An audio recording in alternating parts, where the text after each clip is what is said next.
Hello students. Today let's start to solve some of the question paper related to the chapter that we have discussed before, that is electric field and charges. So in that chapter we have discussed all the topics like charge and its properties, field, and also Gauss law, and how can we apply Gauss law for uniform charge distribution. So and if we can draw the Gaussian surface, then we can even find out electric field by using the flux concept for any closed curve. So here I have just designed this paper for you so that you can understand which kind of questions can be asked from you in your board examination or in your paper, and later you will give RT and pre-boards, then there this type of questions can be also. So here first three questions that we are seeing, that is conceptual question. So first let's discuss that. After that I will discuss rest of the question. In one fourth question is we will use again their Gauss law, and last two questions are numerical question. So if you will see the first question, that is this first question we are going to start. So for this first one, question is that what is the amount of work done in moving a charge uh, q around a circular arc of radius r, at the center of which another charge q is located. So here we have one question, that is if we have to move a charge q around a circular arc. Suppose this is our circular arc, and its radius is r, this is a small r, and at its center q charge is located here. So this is our question that is given to us. So we have to find out what is the amount of work done whenever we are moving any charge q around the circular arc. So circular arc, we can choose any of the arc, and also we have just discussed before the concept of equipotential surface. So if we will calculate the potential at the distance r from the center, then potential V is given by this V is equal to K Q upon R. So by using this concept, you can find out potential at any point. Suppose this point, this point, this point, any point on this arc I have just taken. So on any of the point, obviously the potential will be same. Means this whole of the surface, whole of the arc will behave just like the equipotential surface. So as it is equipotential surface, then we know that equipotential surface has a property that is W is equal to, this is Q into dV, and by formula we know this.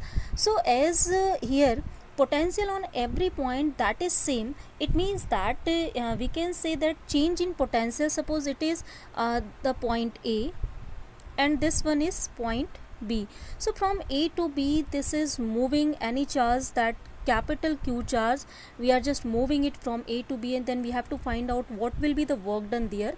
So as if you will move it from A to B, then obviously according to the concept of work, by this formula that we have just written, there should be the change in potential. So change in potential, we can write W is equal to here Q VB minus some VA.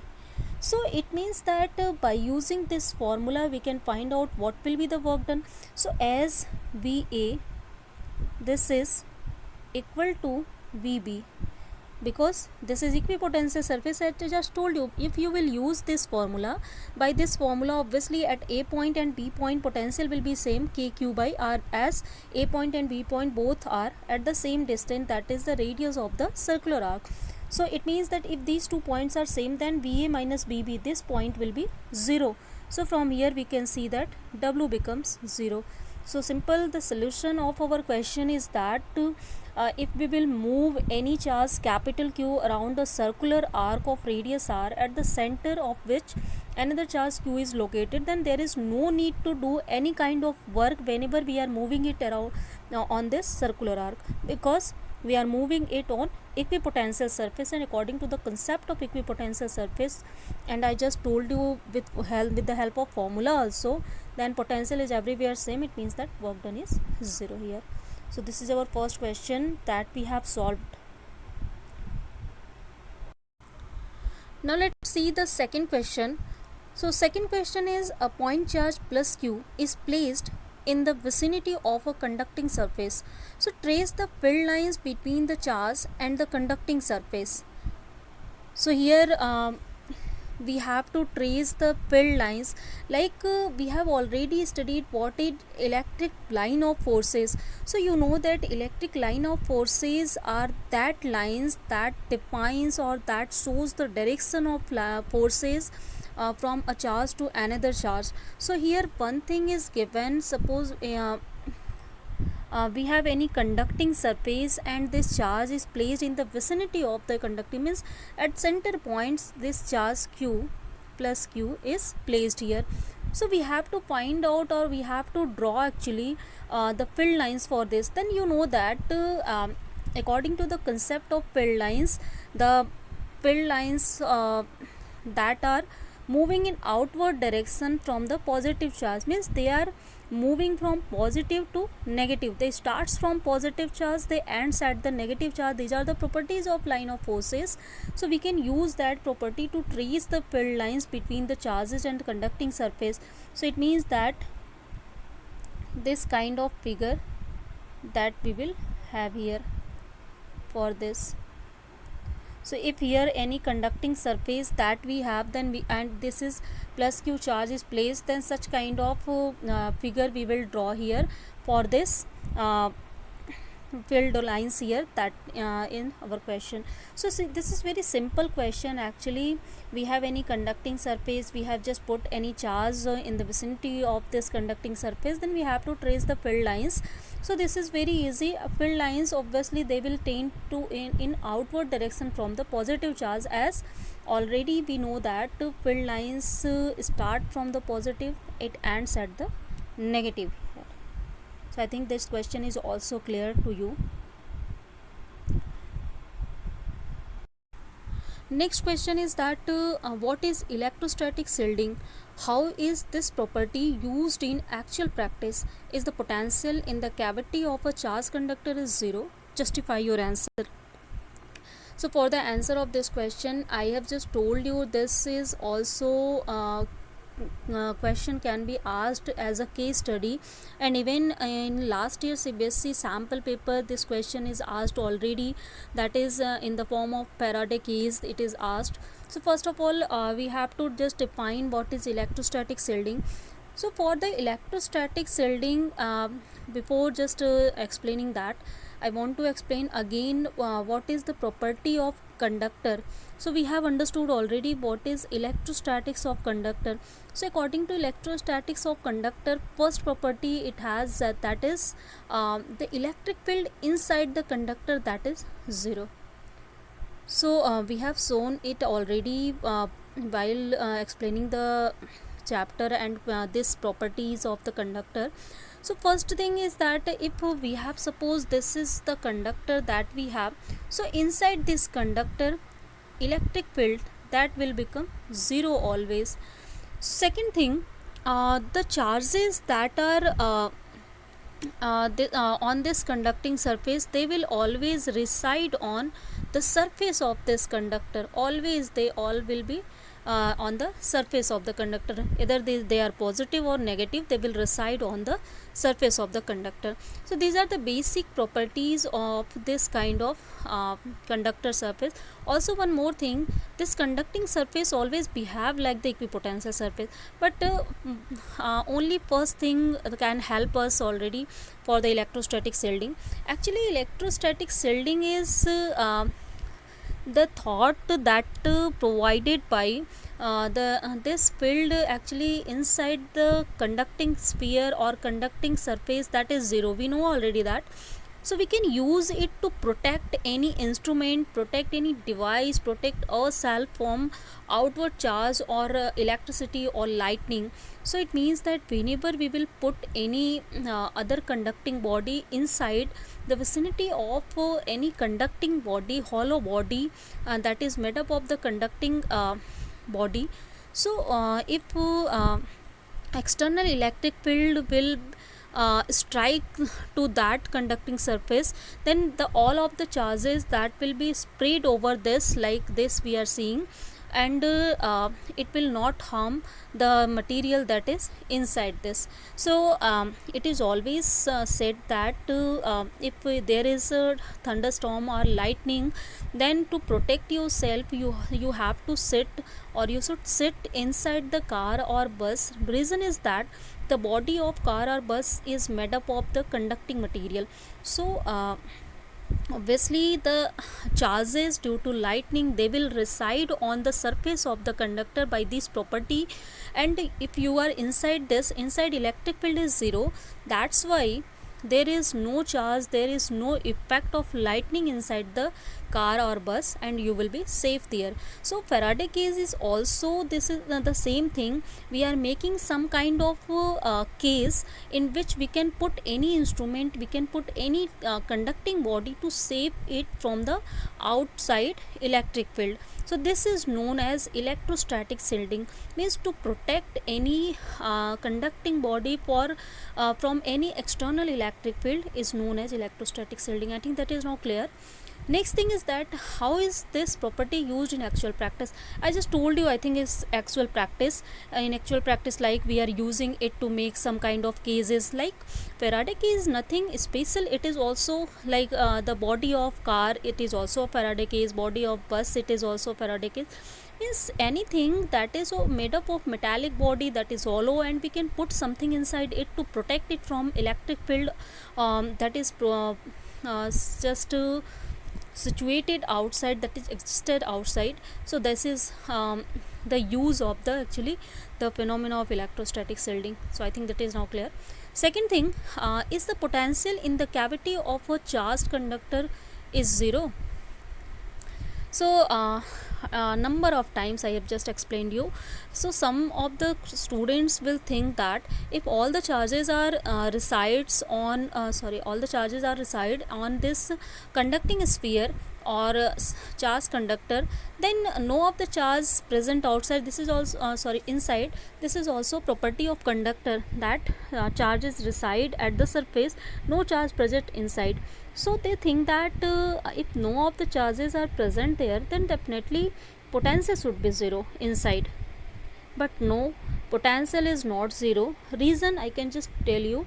So as we have a formula, that is E is equal to minus dV upon dr.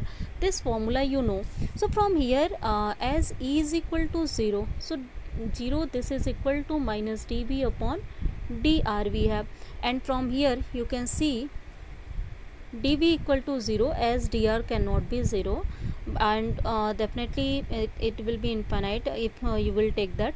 So this is dV is equal to 0, and from here we can see that V is equal to some constant. So it means that where E is equal to 0, there electric potential is constant, that is not 0. So our answer is that potential inside the cavity of charged conductor, that will not be 0, but it is a constant value, means from the surface to the center of the charged conductor it will be always constant, its value will not change as electric field is 0 up to this reason. So I think now we have justified our answer, and all the answers that we have just explained, this is now clear. Then let's see the answer of fourth question.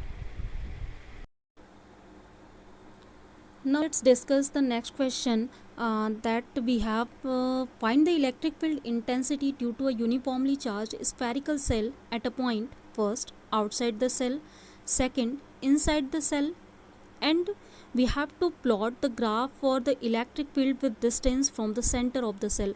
So this question I have just even solved by using the Gauss law in the classes, and I think you reminded that also, but still let's solve it again to remind you the Gauss law and how can you apply it. I think you have remembered that also, but let's see that. So here directly I will take the solution and I will just discuss the how we can get that solution.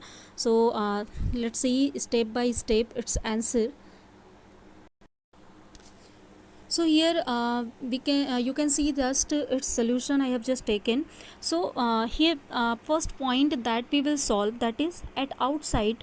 So to solve it, first we have taken this small spherical cell that you are seeing, and its radius that is capital R, and the charges that are uniformly distributed over it, that is a small q. So this is our spherical cell that we have taken. Second thing, at this point P, you will see this point P. So this is the outward point, outside point, at which we have to calculate electric field due to this spherical cell of radius capital R. So to calculate the electric field at this point, if we have to use Gauss law, then by using Gauss law, you know that this is you are seeing this is Gauss law. According to that, the electric flux enclosed by a closed surface, that is equal to 1 by epsilon 0 times the charge enclosed by that surface. Means if we are able to draw any closed surface, then we can calculate the electric field by using that, or electric flux actually, by using that the concept of Gauss. And according to that, closed integral E dot ds, that is equal to q upon epsilon 0. So to use his law, at this point P, we have taken the distance x from the center of the spherical cell as the radius, and we have drawn a sphere again, as you can see this sphere here. So this sphere, obviously this is also just like the spherical cell. So this is our Gaussian surface. So as now we are able to draw the a closed surface that will act just like the Gaussian surface, then we can use the Gauss law. So by using now Gauss law, you can just see we can expand Gauss law like closed integral E dot ds, that is equal to closed integral E ds cos theta. This is equal to q upon epsilon 0. Now cos theta, you know that this is angle between area vector ds and electric field capital E. So here if you will see the direction of electric field, then we can draw the electric field lines for the positive charge that are spread over this spherical cell Q. Here you can take negative charge also, but I have just taken positive charge. So for the positive charge, we know that electric field lines are tend in outward direction. So in outward direction, I have just make this electric field lines, you can see here. And also if you will make area vector on the Gaussian surface, then this area vector is normal to the surface. You know that area vector is direction normal to the surface, or an vector if you will draw, it's normal to the surface. So this normal to surface ds, if you will see, so this ds and E both are in the same direction. So as they are in the same direction, then theta will be equal to 0, and if theta is 0, then cos theta will obviously automatically it will be equal to 1. So in the place of cos theta in this equation we can put, so after putting it, we can obtain this equation. This is closed integral E ds, this is equal to q upon epsilon 0. And as E is constant due to uniform charge, then obviously we can take E as outside with by using the property of integration. So constant you can take outside. So obviously inside it will becomes closed integral ds, that is equal to q upon epsilon 0. Now closed integral ds, what actually what is it represent? So it is representing the surface area, total surface area of the Gaussian surface that we have drawn, and the total surface area of the spherical cell, this is given by 4 pi x square. So in the place of closed integral ds, you can write 4 pi x square, and we can solve it. So by solving it, we can obtain this final equation. This is E is equal to q upon 4 pi epsilon 0 x square. So this is our answer for the electric field intensity at any point that is outside the spherical cell, for which obviously x will be greater than r. So I think now the answer of this question is now clear. How can you derive, how can you use Gauss law to find out the intensity at any point, that is clear. Now let's see what will be the intensity at any point that is inside the spherical cell. Now we can calculate electric field inside at any point in the spherical cell.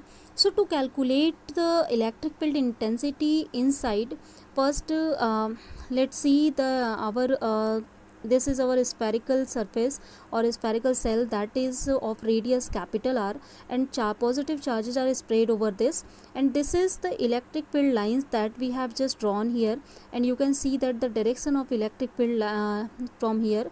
And now at this point P, as you can see here, this point P we have, at this point P, this is the inside point at which we have to find out what will be the electric field intensity due to this spherical cell.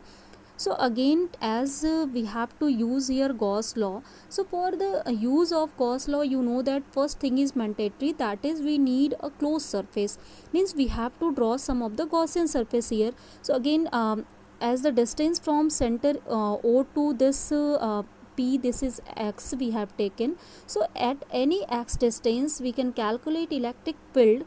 So we can draw a Gaussian surface that will be also a spherical cell. So this is our Gaussian surface that you can see from here.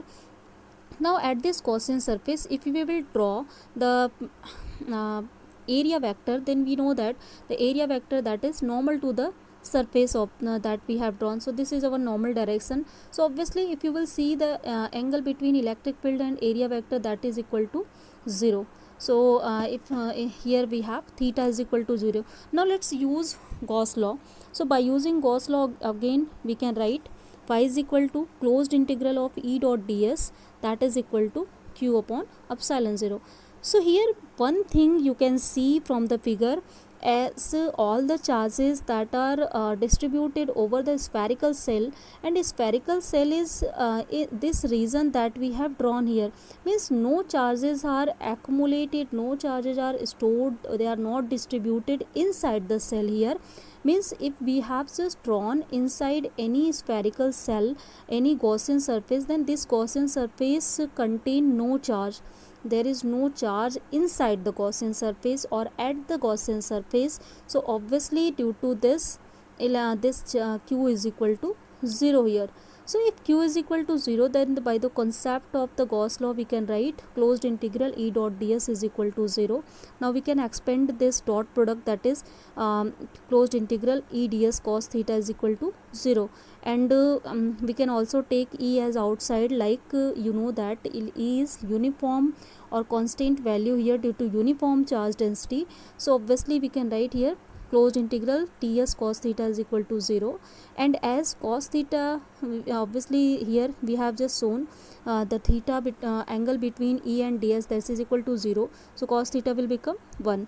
So due to that we can write from this line E into closed integral ds, this is equal to 0. And from here the conclusion is that E is equal to 0, as in the product of two quantity, one quantity is 0 or both of the quantities are 0. So as this quantity cannot 0, because if you will calculate this closed integral ds, then this is surface area of the Gaussian surface. So as Gaussian surface has some of the radius, then obviously it will have some value 4 pi x square, so it cannot be 0. So obviously only one condition is here, that is E is equal to 0. So it means inside at any point in the spherical cell, electric field will be always 0. Clear, I think. Next thing, you can see as we have to plot the graph between electric field and distance here. So to plot the graph, first of all let's write all the values that we have calculated at different points inside the spherical cell, outside the spherical cell, and at the surface I have just taken also. So for the outside case, you can see that E outside is q upon 4 pi epsilon 0 into x square, where x is greater than r. And if suppose any point is on the surface, so if it is on the surface, then obviously x will become equal to r. Then we can write in the place of x here r, this will be E surface. So you can write see there E means electric field at the surface, this is equal to q upon 4 pi epsilon 0 r square, and inside we have proved this is 0. So now we can just plot the graph, like you can see here this is our spherical cell that I have just taken, this is our center O, you can see, and obviously from center to surface of this x is equal to r, at this point electric field is 0. So as E inside is 0, so no of the electric field we will draw, and suddenly at the surface electric field will become 4 pi q upon 4 pi epsilon 0 into r square. This is a sudden increase in electric field we are getting at the surface, so that's why it is maximum at this. And now we can see that whenever x is greater than r, then obviously x will reduce here, because x is increasing, it means that electric field is decreasing here. So we can just make it in the decreasing order with the help of this parabolically it is decreasing. So I think this graph is now clear. We have discussed it before already. So all the things about the topic, and by using Gauss law how can we prove electric field intensity due to any spherical cell at outside, inside, at the surface, and how can we plot the graph, that is all now clear. Of conceptual question and derivative question. Now let's see some of the numerical question, and in this one numerical question is as a homework that you will do by yourself, and this is this one. Question number 5, students try to do by yourself. I will discuss question number 6 as this is some of the like the typical question, and you can just solve it by two methods. That's why I have just taken this question to solve here. So let's see the solution of this question first. So for this solution of the question number 6 that I have just taken, for this this is given that we have two identical spheres, sorry not identical, that is we have two spheres that have volume charge density d1 and d2 on these two respectively, and they have radius r and 2r. So here you can see that we have one smaller sphere that is of radius capital R, and the bigger sphere that is of radius capital 2 capital R. And here one more thing, d1 and d2 charge densities you can see here, d1 and d2 charge densities on this. So if you have given charge density and volume charge density, exactly it is given. So with the concept of volume charge density, it is charge per unit volume. So we can write in the place of d1, suppose q1 is the charge on this smaller sphere of radius capital R, that is q1, and of radius 2r it is q2. So for this case we can write q1 upon 4 by 3 pi r cube by the formula, and as it is a sphere then its volume will be 4 by 3 pi r cube. And just like we can write for d2, this will be q2 upon 4 by 3 pi 2r whole cube. So this is the formula for d1 and d2 by which we can calculate q1 and q2. Now in the question it is given we have to find out the ratio of d1 and d2 for which at 2r distance from the smaller sphere the net electric field due to these two spheres is 0. So here two situations can be. First situation is that you can take 2r distance from the smaller sphere at this point A and also at this point B, as 2r distance can be either sides, so you can take it either sides. So at A this point electric field can be 0, and at B point it can be 0. So first situation I have just taken, that is at A when electric field is 0, it means that due to first sphere suppose electric field is E1 and due to second it is E2, then its summation that will be equal to 0. Net electric field is 0, it is given in our question. Now let's write the formula for the net electric field. So as you know that for outside point, just before we have solved like that, the same formula for the outside is q is equal to 1 upon 4 pi epsilon 0 q divided by r square. So here at the place of 1 upon 4 pi epsilon 0 I have just taken k, and as a common I have just taken. So inside it will be due to first charge q1, E1 will be q1 upon r square, and as r means from the center to this point A, this distance is 2r, it is given. So it means it will be 2r whole square plus q2 upon r square, means from the center of the second sphere the distance of A. So this will be total 5r distance. You can see 2r distance is this, r distance is this, 2r is this. So we can write here 5r whole square. Now we can put the value of q1 and q2 from these two points. So this will be d1 into 4 by 3 pi r cube, upon 4r square, 2r whole cube we can solve it. Now plus d2 into 4 by 3 pi 8r cube. If you will solve 8r cube we can write here, and upon, if you will solve it, then 25r square we can write. Now we can solve it again by simply the terms that are cancelled out, to cancel out them. 4 will be cancelled out, and here will be d1 into 4 by 3 pi, r square will be cancelled out, plus d2, here 32 pi upon 75 into 8r, that will be, I think here should not be 8r, this is wrong, 8r should not be here, so this is only 32 pi upon 75r.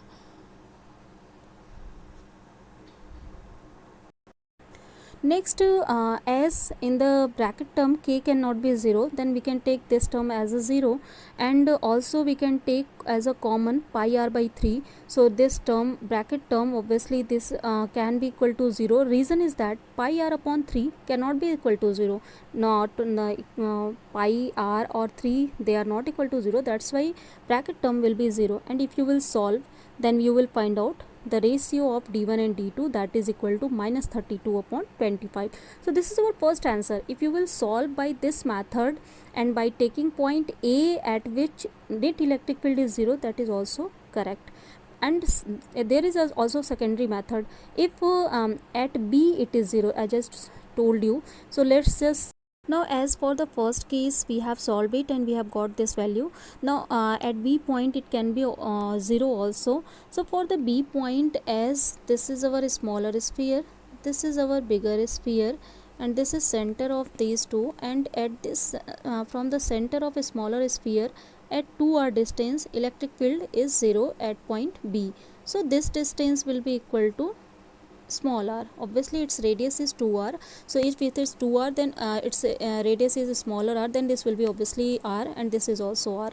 So means at this point, this is point, you can see that for bigger sphere it is inside point, for a smaller sphere it is outside point. Now we will use the same law, e1 plus e2 is equal to 0, but the formula will be changed here. Reason is that for a smaller sphere it is written for the outside, but for the bigger sphere it is written for the inside. So you have to just keep this factor in your mind, and if you will use the formula in this way, and now if you will solve this by the same method as we have done before, then you can find out this is the solution, and in this way d1 and d2, its ratio will be 4:1. So here two answers we have got. For first case it is equal to 32 upon 25 its ratio, when A point we have taken from the smaller sphere, this side we have taken, and if on this side we have taken at point B, then this is 4:1. So if you are considering any of the case, then it's the answer is not wrong, both of the answers are correct, and they will be validate. So I think students, how to think the conceptual thing, and in numerical how to use your mind, that is now clear. And we have solved a paper now, and this was actually the paper of RT in last year that I have just taken here. So I think now this is clear, and just do question number 5 by yourself, and if you will find any difficulty, then I will discuss that also. So for today I think whatever we have discussed, student, that is clear. Then let's end the class here. Rest of the things let's discuss in the next class. Actually in next class we will again continue our chapter, that is current electricity. So let's discuss that in next class. So thank you students.